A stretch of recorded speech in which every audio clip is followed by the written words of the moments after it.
Now, the Honda Civic is just one of those economy compact cars that everyone has basically owned, or they know someone who's owned one of these vehicles. Now, because of Honda's excellent reputation for reliability and resale value, these Civics are quite a hot commodity even in the used car market. This particular one that I'm showing you is a 2005 sedan. It's the LX sedan. Like all the other Civics before, this thing is available in multiple trims and configurations to appeal to a variety of buyers. Now, this LX sedan that I'm showing you kind of represents the more mainstream choice. It actually only has 41,000 miles on it, so an extremely low mileage for such an old car. Now, this 7th generation Civic actually ran from 2001 to 2005. 2005 obviously was the last model year before the radical 8th generation Civic came out in 2006. Now, in terms of sales and success, this thing was actually quite a success for Honda. It instantly made it the top seller. Actually, the Civic has always been fighting for the top spot with the Civic and with the Corolla in the United States. And it's available in multiple trims and configurations. There's a sedan, a coupe, and a hatchback. The sedan and coupe is mostly what you see. The hatchback actually only came in SI. The sedan is available from base DX to value package to LX Special Edition to EX and EX Special Edition. There's also a hybrid version as well. Now, in terms of how this car is aged, it's very clean, it's very inoffensive, it's kind of conservative. The LX model comes standard with those 15-inch Steelies with hubcaps. If you wanted, back in the older days, Honda basically made you buy an EX if you wanted alloys. You could always distinguish an EX from a badge in the back. Honda actually has gotten rid of the badge. This one actually has an LX badge, as you can see. The EX model will also give you the sunroof, the VTEC engine, and the anti-lock brakes. So basically, back during this time frame, if somebody asked me what kind of Honda Civic I should get, I would always tell them to get an EX, because the LX model, while it does come with a lot of features that most buyers want, you really should upgrade to the EX model, especially for that anti-lock brake safety feature. Now, when you open the door and look at the interior, you can see this is pretty much older Honda design, but it's actually still a really simple and clean and comfortable interior, especially for something that's this old. When you step in, this Civic actually feels much lower to the ground than the current Civic or the 8th generation Civic, and you can see the interior here definitely is dated, but it's dated in not a bad way. Here's the key for the vehicle. This is before Honda switched over to their in-key system, so you get keyless entry. That's a separate remote. If you get the EX model, I believe it had a trunk release. I'll have to double check that, but basically stick the key in the ignition. You have the same old Honda dinger that they're still using on some of their models. The Fit's probably one of them, but every model is probably changing over to the newer one. You can see here only 41,954 miles on this thing, so it literally hasn't been driven. And then what you're hearing is the D17 motor. This is the 1.7 liter non-VTEC 4-cylinder engine. Now, shutting the door, the window is actually only automatic down for the driver's side. That was basically the case for all these Civics. The LX model gave you the power windows, the cruise control, the keyless entry, stuff like that. Now, for the 1.7, it still pretty much makes the typical Honda noises here, very rev happy. It doesn't have the VTEC spike at like 5,000 RPM because it doesn't have VTEC. And in terms of the rest of the interior, this is actually a pretty high quality interior. This is back when Honda really put interior quality first and foremost, I guess. You have soft touch materials on the dashboard here, although it is harder plastic over here. Looking at the door panels, unfortunately, this is not soft touch, so I believe the 8th generation actually had a soft touch door panel, but it is soft touch right here where your elbow is going to rest. The steering wheel, it's actually a very nice feeling steering wheel. It has a nice bolstering extension. If you got the special edition models, you got a leather wrapped wheel. Surprisingly, the regular EX didn't have it. And one thing you probably didn't realize is you cannot get leather seats in this car. This generation Civic didn't offer leather seats. The glove compartment kind of cheaply falls, and there's no, it's not lined with felt, or it's not damped. You do have cup holders that hide in there, pretty decent sized cup holders. All Civics that were automatic have a 4-speed automatic. There's no sport mode, there's no paddle shifters. This is pretty much just put it in drive and let it go. This was the norm back then.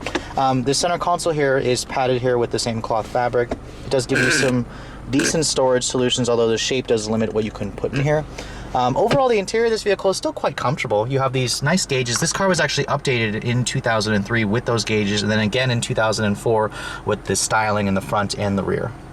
Now looking at the back seat, the Civic has always had a pretty competitive back seat, and you can see here there is still that nice trademark flat load floor right there, so you can put a third passenger there, middle passenger here, and they won't have their knees up in the air. You get one map pocket here. There's no armrest here, even on the EX models, and the seats, they do fold down 60/40 at least. And then when you shut the doors, the door panel materials are pretty much the same from the front seats, chrome door handle, and then it's padded right here. Opening the trunk reveals a very generous trunk, actually. You do have your hinges that crush your cargo, and then there's no lining material. But you can see here, the opening is quite large. This is before Honda and all the other manufacturers started going to their very swoopy shapes that did limit your cargo capacity. But you can see the seats do fold down 60/40, and then you have a temporary spare tire in there.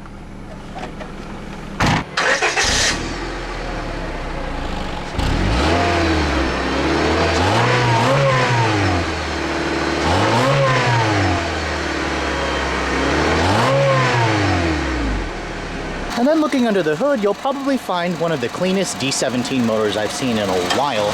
This is Honda's 1.7 liter single overhead cam, 4-cylinder engine. It doesn't have direct injection. It doesn't even have VTEC, their variable valve timing system. The numbers are 115 horsepower and 110 pound-feet of torque. If you bought the EX model, you did have VTEC. That made 127 horsepower. And then the SI had a larger 2-liter with 160 horsepower. Now this powertrain feeds through either a 5-speed manual or that 4-speed automatic through the front wheels. Fuel economy is rated at 24 in the city and 35 on the highway. That is the new ratings.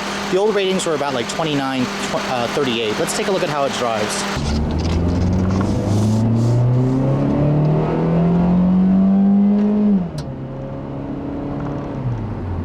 Now driving this Civic is definitely very refreshing.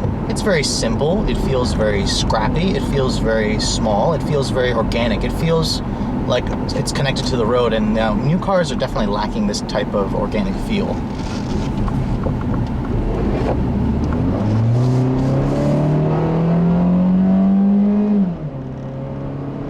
Now the 4-speed in this automatic in this car is definitely behind the times.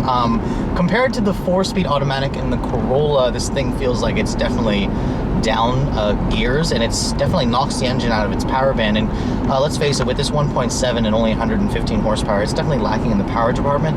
However, at the same time, it feels very plain to the road. This hydraulic power steering in this car gives you a pretty good amount of feedback, and it is pretty precise. The Civic still feels like a Civic. It still feels pretty fun to drive as well. The only thing it's really lacking is power, which is why I would recommend getting the EX model with the VTEC engine and sticking with the 5-speed manual. The 4-speed automatic in this car, it gives you the ease of use, it gives you the smooth shifts, but it's definitely down a gear compared to the 5-speed automatic in the current Civic. The ride quality in this car is also pretty good as well. It feels very solid, even though this car is a 2005. It's a 9-year-old car, and it feels very tight. This is mainly the reasons why Hondas do so well in the used car market. They feel really well screwed together.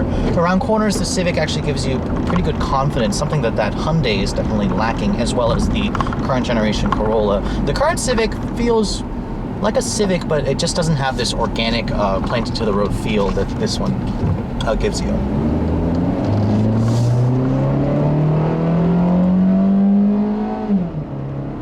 The 1.7 liter D17 motor definitely is lacking in the power. It's also a little bit noisy when you get up in the higher revs.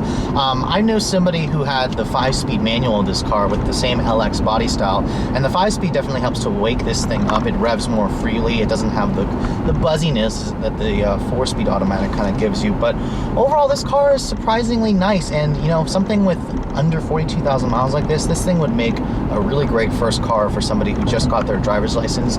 Fuel economy is good, insurance is good, it's a very economical, reliable car that pretty much won't let you down. The only thing that it does concern me a little bit is these LX models don't have anti-lock brakes, they don't have a moonroof, they don't have some of the security features that I would prefer that these Civics basically have. They are pretty high on the theft list just because they are great cars. But overall, for the kind of features the LX model does give you, like the power windows, door locks, cruise control, CD player, stuff like that, it's basically what most people need when they need their first car. Now, the visibility in this car is also phenomenal. I mean, you have these pretty thin pillars here, styling in the back that's not going to get in the way. You can pretty much see everything in this car. The blind spots are pretty minimal, and the seats are also pretty comfortable as well.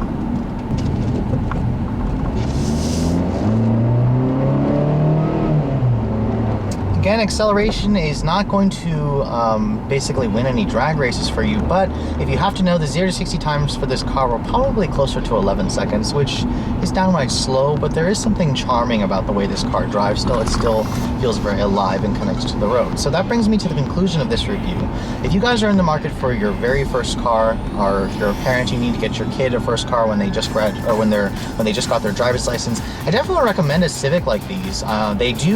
They are a little bit expensive in the used car market just because Civics hold their value very well. This particular one only has 42,000 miles, just under that, so expect to pay, you know, in the range of around $10,000 to about $12,000 for this kind of a car used, and that does sound pretty expensive. You can basically find the 8th generation body style in that price range, but finding a 7th generation, which is a little bit more simple in terms of its tech, it's definitely, you're probably going to get less problems with this car because it's the last model year of the 7th generation Civic, and it just feels alive. It feels much more organic than the newer Civics with all their tech features and such.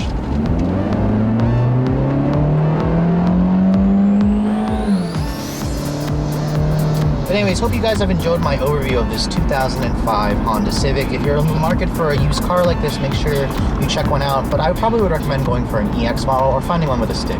Thanks so much for watching, guys. I'll catch you all later.